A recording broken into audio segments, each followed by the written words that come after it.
going gray, and they're only getting better. Consider this quote from Henry David Thoreau's Walden. Thaw, with her gentle persuasion, is more powerful than Thor with his hammer. The one melts, the other breaks into pieces. I think this is particularly relevant because we need to understand that we can't just throw evidence and reason at the audience and think, wow, well, I gave them a really powerful argument. They'll just go with it. Nor can we just, sort of cajole them with emotional appeals, which we don't really talk about in this class, but those exist, right? Instead, we have to try to put the whole picture together. So the next thing we're going to do is look at 3 ways that audiences resist. And understanding that is another way of going about understanding the audience and their motivation. The first is selective listening. This is when we attend to messages that support our own beliefs. You know this one. When mom calls you to take out the trash and you don't hear, but when she calls you for dessert, you do. It's relevant to public speaking because all of our audiences are selective all the time. I mean, always, always, always. This is particularly relevant because psychology tells us that if the message is vague, then audiences interpret the message to support existing beliefs. Obviously, a problem if you are trying to persuade people who aren't already in agreement with you, right? So, to mitigate this, you can employ 2 strategies. First, organize your message so that you focus on content you know they agree with you on first, and then on content that will spark the disagreement. Second, be cautious in the pitfalls of this common ground establishment.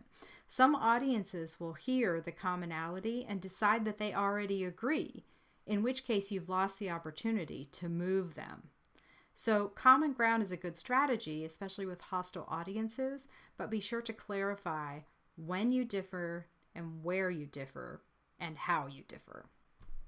Selective perception is another form of audience resistance, and it takes attention a step further because it begins to associate cognitive reactions to the content we take in. It's more than just immediate reaction, and it occurs in 4 ways. The first is denial. Sometimes audiences simply just refuse to accept a message claim. You know this situation. Sometimes there's no changing a mind, no matter what evidence, emotion, or reason is in front of them, no matter the source or credibility of the message. There's no countering this. It's kind of a point of diminishing returns, really. When you realize it's happening, you just have to respectfully take your ball and go home. Dismissal is the second type of selective perception. We call it dismissal when the message is disregarded because the audience doesn't believe it will apply to them. This is a common reaction when the message is unsettling or elicits deep-seated emotion. I often think of the invincibility of teenagers when they get messages of drinking and driving, but it happens to adults too. Think about tobacco risk messages and how they must be dismissed, or else we wouldn't have so much tobacco-related cancer. You overcome these by directly addressing them. Imagine the rebuttals that you would hear from people and then addressing those rebuttals. The third kind of selective perception is belittling the source. This is quite simply just directly attacking source credibility. You counter this directly by using enough credible sources and good reasoning, quality delivery, and remaining calm. The last way that people selectively perceive is compartmentalization, which is when audiences convince themselves that 2 beliefs they hold simultaneously aren't in conflict. Remember that we struggle psychologically when we try to believe 2 opposing things at the same time. God is good, God is bad. It's okay to take pens from work. It's not okay to steal. It's called compartmentalization because it's symbolically putting things into 2 different sections of a mental storage box. And if we just keep them separated, then we tell ourselves it's okay that they're in conflict. If you're the speaker, you address compartmentalization by illuminating the conflicts, drawing attention to them in a gentle way, briefly elaborating on them, and then making it psychologically safe for people to change their minds. The third way audiences resist is to selectively determine how they will be influenced by a message. One way this happens is through polysemic messages, ones that can be interpreted in more than one way. This happens due to listeners' frame of reference, and I think we can see it's been happening a lot with the COVID-19 messages and culture we're living in right now. It can also happen in responses to loaded symbols like the American flag. To counter polysemic issues, you have to know your audience's collective frame of reference as best you can when preparing a message and trying to understand where you might have language issues with them. Another way selective influence occurs is via the boomerang effect, which is when the audience responds in exactly the opposite way of the speaker's intent. I found a great example of this regarding climate change messages and political parties on realclimate.org. The researcher had been testing climate change messages on different political parties and summarized a finding this way. What I found was that every single treatment condition failed to convince respondents. In fact, treating Republicans with persuasive information made them more resistant to climate action regardless of the content of sourcing or of any information source at all. Overall, simply being exposed to pro-climate action communication appeared to polarize Republicans even more.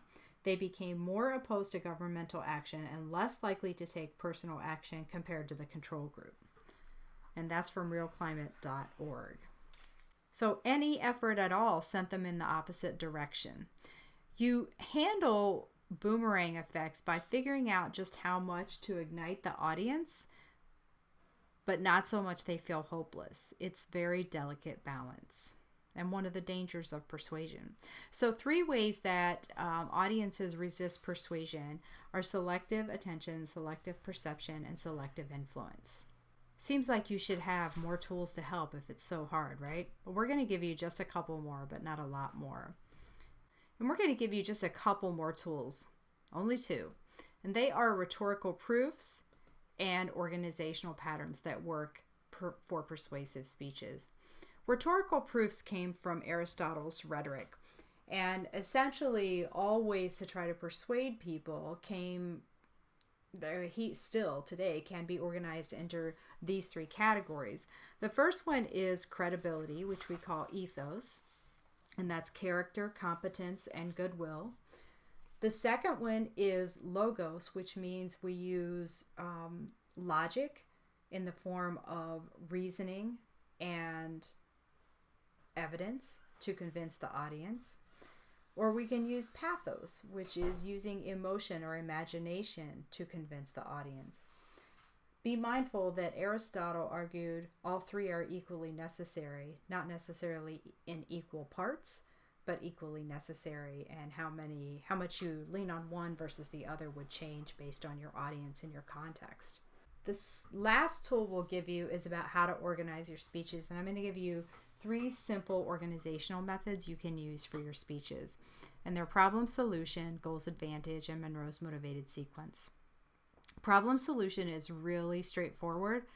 It's usually set up in 2 Roman numerals. Describe the situation, and in the situation you're demonstrating to the audience that it's a problem. Roman numeral 2 is your solution and why it's a good solution. Here's an example of a problem solution outline. College campus binge drinking is a bigger problem than ever before. A and B are why it's a problem. Here's the solution. College binge drinking can be mitigated if we implement a change in college social norms. Here's what they would be. Really straightforward.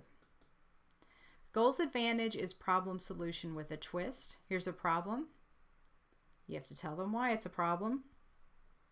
You give them 2 or 3 solutions and you say, here's why this one is the best. This is the foundation of political debate, my friends. This is exactly what politicians do. So-and-so says we could do this and that would solve it, but let me tell you why my solution is better. Okay, that's comparative advantage or goals advantage. It's called both.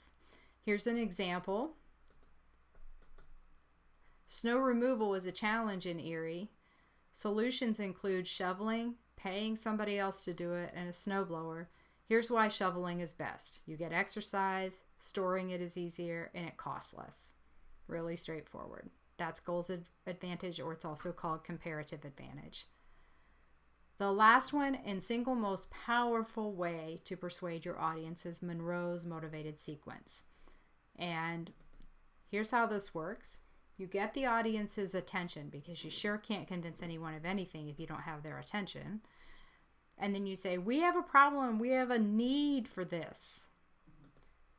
And you say, here's how we can solve it. Here's how we can satisfy the need. Let me paint a picture for you of how great the world is going to be if we implement my solution. And then you convince them to take action. Here's an example of an outline using Monroe's motivated sequence. It comes from the web, and it's about getting rid of pennies. It's the attention getter is an introduction that's a rhetorical question, and it gives examples of uselessness of pennies. Then we have the need statement. The U.S. needs to stop producing them. And of course, there's a good transition in between. And then the satisfaction, how we satisfy that need. We need to stop producing pennies. Here's how it could happen. Here's what the world would look like if we got rid of pennies. I'm asking you to start paying attention to this, to the uselessness of pennies. And then she shares a silly poem to make her point in her conclusion. This is, by the way, a strengthening the argument, strengthening the audience's position purpose right here.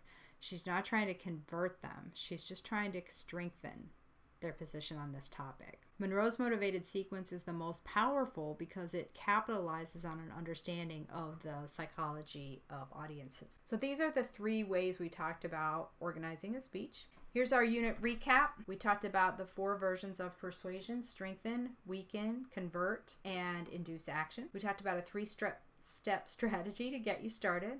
We covered the elaboration likelihood model. We talked about the ways audiences resist in selective attention, selective perception, selective influence. We covered Aristotle's proofs, which you can read a little bit more about in your textbook, and the 3 organizational methods. As always, I hope this has been helpful, and I thank you for your time.